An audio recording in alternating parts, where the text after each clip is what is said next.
Hi guys, ito pala, good morning everyone. Guys, magluluto pala tayo ng um, ah, baboy na linagyan ng langka. Dapat KBL, kaso nga wala akong kadyos, kaya hindi na natin magawa 'yon. Ngayon, lagyan na lang natin ng langka with baboy. Actually, wala, guys, ganito. Pumunta ako ng palengke. Ngayon, guys, ang nangyari, dapat bibili ako ng liempo, ano ba yun, ng paa ng ng paa ng baboy. Kaso lang nga, wala na akong nadatnan doon kasi pumunta ako ng 10, past 10 na ng umaga. Ngayon, sabi ko, ano kayang ilagay ko sa langka para at least masarap naman siya magano. Ang napili ko, guys, is liempo na lang para at least kahit papaano mananam, maalasa, para may sabaw din kasi actually, Joyce, sa totoo lang hindi na kami nakaluto ng simula ng January. Hindi na kami nakaluto ng may mga sabaw-sabaw. Last namin na yung pag-birthday ng 21. Ngayon, gusto kong magkaroon na kami ng sabaw para yung medyo ba na ang lasa niya maasim, na parang sinigang ang style niya. Ngayon, ginlagay natin, guys, linagyan natin siya ng medyo marami ng kamatis para langka na may asim. Kaya guys, ito ipakita ko. Pero hindi ko na sa inyo yung pagproseso na paggigisa ng langka, ng baboy. Ito siya, guys. Tingnan. Ang ginawa ko, guys, ginisa ko siya sa kamatis, bawang, sibuyas. Ngayon, ito, i-in ko siya muna para magsalupsop yung lasa. Ngayon, pakuluan natin hanggang kumulo na, hanggang lumambot ang atin baboy. Yan lang, guys, siguro mga kalahating kilo siya siguro, ganun. Ngayon, kasi ang kilo ng baboy ngayon is 320. 241. Ngayon, ang inubos ko siya luto para at least para kahit papano medyo madami na hanggang guys, hanggang hanggang tanghali hanggang hapunan. Bilang dalawang kainan na siya. Lagyan ko siya ng langka. Ito, guys. Ito ang langka. Ito siyang langka. Ayan, guys. Ayan. Para gindamihan ko na lang siya ng langka. Ayan. Ang gagawin ko, hiwa-hiwain ko siya ng pa-square. Tapos, pag magkulo na siya na as in malambot na yung baboy, ilagay ko na siyang langka. Dapat nga may beans ako or kadyos. Yun ang sinasabi nila KBL. Kaso lang nga wala akong kadyos, guys. Ngaya yun lang ang ang ilalagay ko. Tapos lagyan ko siya ng sampalok, yung powder. Kasi actually wala wala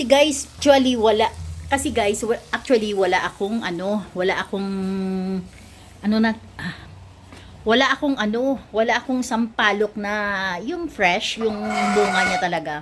Ang gagawin natin is sampalok na powder. Yun ang ipalasa natin. Lagyan siya natin ng pag makulo na yung malambot na yung yung baboy natin, saka natin ilalahok yung langka.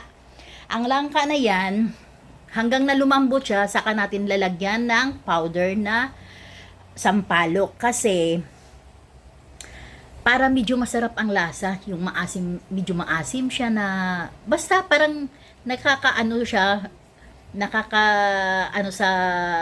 sa dila mo na masarap ang pagkain mo. Ngayon, medyo tutong-tutongin natin yung yung siya natin mabuti, yung igigisa ng mabuti na lumabas ang medyo mantika ng ano ng baboy, ng liempo. Ngayon, yun lang ang ano natin, guys. Mamaya, ano hinta kayo, balikan ta kayo, guys. Ay guys, ito na, ipakita ko na sa inyo guys, yung akin niluto na baboy, na liempo. Ngayon, tingnan nyo guys. Ayan na guys, nagain-in na siya. Ngayon, lalagyan natin siya mamaya ng tubig para ilaga. Ayan na siya guys, oh. Ito na. Ang gagawin natin, ayan oh. Yan na siya, ang liempo. Malabo yata ang aking camera, guys. Ayan. Yan ang, ano, liempo.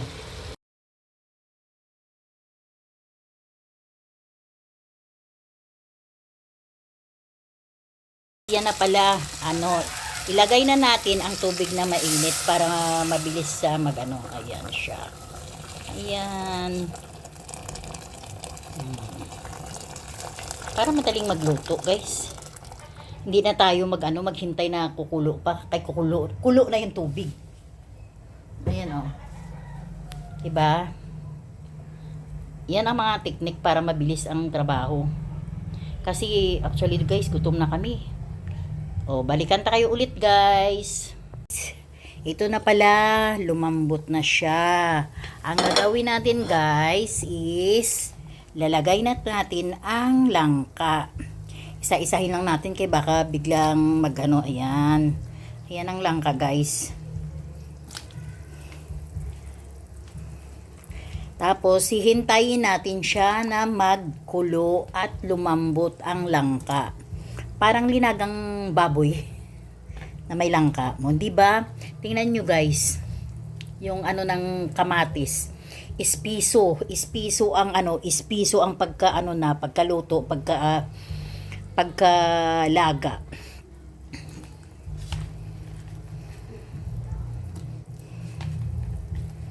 Diba guys? Oh. Oh, diba ang dami? Oh, yan ang ulam ko. Yan ang ulam namin buong gabi. Ayan, hihintayin natin yan guys na lumambot ang langka, tapos titimplahan natin ng maasim.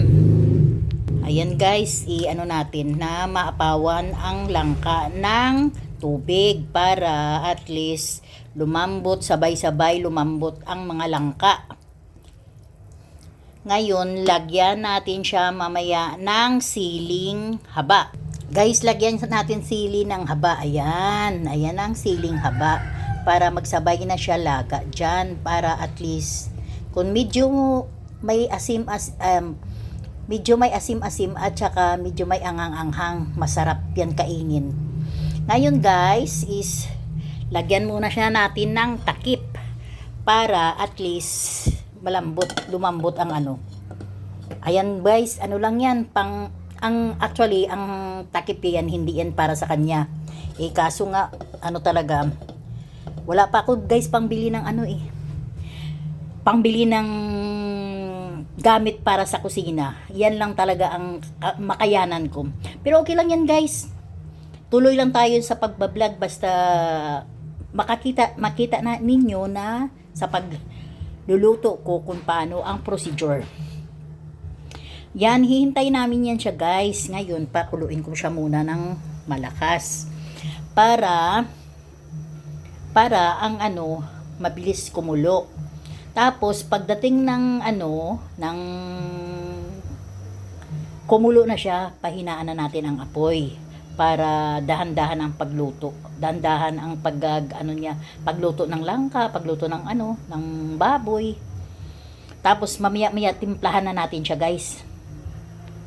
Tsaka guys, ito na pala siya. Ayan. Titimplahan na natin ng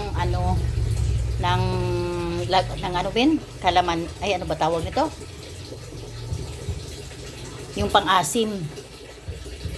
At saka guys, ito pala ang natin. Pero kunti lang ang ilalagay. Ko siguro ito kasi dalawang gamitan na to.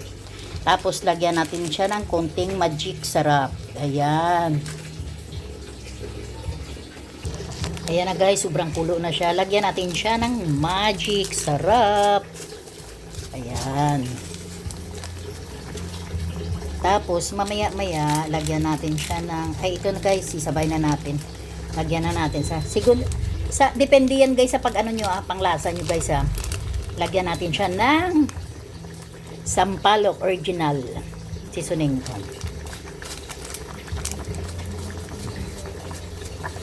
Para masarap ang sabaw. At saka dyan na lang guys. Ayan. Ayan na guys.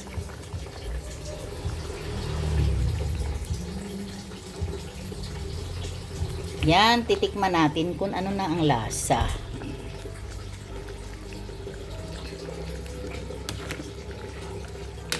Medyo malambot na guys ang ano. Ang kwan. Tikman natin ang lasa guys.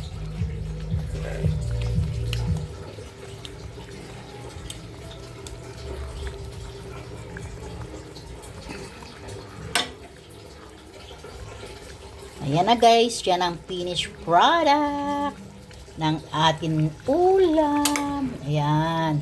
Yan ang finished product niya guys. At saka guys, hanggang dito na lang ang ating vlog. Thanks for watching. Like, share, and subscribe. Kung sino pang hindi dyan subscribe, please subscribe na. Bye!